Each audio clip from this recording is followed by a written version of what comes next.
بسم اللہ الرحمن الرحیم۔ ناظرین کرام، آج ہم بات کریں گے دنیا کی سب سے عظیم ترین کتاب، جی ہاں، قرآن مجید۔ قرآن مجید فرقان حمید، دنیا کی سب سے عظیم ترین کتاب۔ اس قرآن کی عظمت کو اللہ تبارک و تعالیٰ کے محبوب نے اس طرح بیان فرمایا۔ فرمان مصطفیٰ صلی اللہ تعالیٰ علیہ وسلم ہے کہ یہ قرآن پاک اللہ تبارک و تعالیٰ کی طرف سے ضیافت ہے، تو تم میں سے اپنی استطاعت کے مطابق ہر شخص اس سے ضیافت قبول کرے۔ اور فرمایا کہ بے شک یہ قرآن اللہ تبارک و تعالیٰ کی مضبوط رسی ہے، یہ نور مبین بھی ہے، یہ نفع بخش شفا بھی ہے۔ اور فرمایا کہ جو اسے اختیار کر لیتا ہے، جو اسے اپنا لیتا ہے، یہ اس کے لیے ڈھال بن جایا کرتی ہے، اور جو اس پر عمل کرتا ہے، اس کے احکامات کو پکڑ لیتا ہے، یہ اس کے لیے نجات ہے۔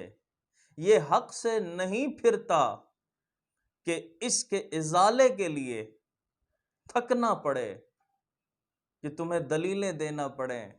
اور فرمایا کہ یہ ٹیڑھی راہ نہیں کہ اسے سیدھا کرنا پڑے۔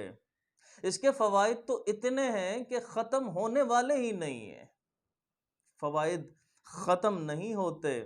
اور یہ کتاب ایسی ہے کہ اس کے تلاوت کرنے سے یہ پرانا نہیں ہوتا، یہ پرانا نہیں ہوتا۔ یہ قرآن ایسی عظیم کتاب ہے، یہ اپنی حالت پر برقرار رہتا ہے، قائم رہتا ہے، وہی مقام رہتا ہے۔ کتنی مرتبہ ہی کیوں نہ اس کو پڑھ لیں، ثواب وہی رہتا ہے، اس کا پرانا نہیں ہوتا اس کا۔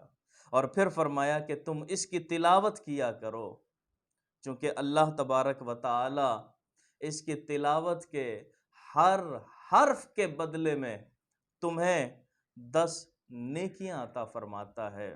اور فرمایا کہ میں یہ نہیں کہتا کہ الف لام میم ایک حرف ہے، بلکہ الف علیحدہ، میم علیحدہ، لام علیحدہ۔